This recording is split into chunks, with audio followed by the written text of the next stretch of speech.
CPI అగ్రనేత సురవరం సుధాకర్ రెడ్డి కన్నుమూశారు. హైదరాబాద్లోని ఆసుపత్రిలో చికిత్స పొందుతూ కాసేపటి క్రితం మరణించారు. ఆయన మరణం పట్ల సిపిఐ పార్టీ ప్రగాఢ సానుభూతి తెలిపింది. 1998లో తొలిసారి లోక్సభ ఎంపీగా గెలుపొందారు సురవరం సుధాకర్ రెడ్డి. ఆ తర్వాత 2004లో రెండోసారి ఎంపీగా గెలిచారు. సిపిఐ పార్టీలో పలు కీలక పదవుల్లో కొనసాగారు.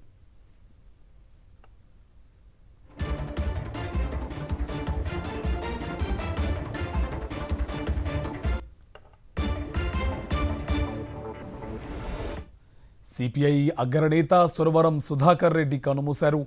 హైదరాబాద్లోని ఆసుపత్రిలో చికిత్స పొందుతూ కాసేపటి క్రితం మరణించారు. ఆయన మరణం పట్ల సిపిఐ పార్టీ ప్రగాఢ సానుభూతి తెలిపింది. 1998లో తొలిసారి లోక్సభ ఎంపీగా గెలుపొందారు సురవరం సుధాకర్ రెడ్డి. ఆ తర్వాత 2004లో రెండోసారి ఎంపీగా గెలిచారు. సిపిఐ పార్టీలో పలు కీలక పదవుల్లో కొనసాగారు.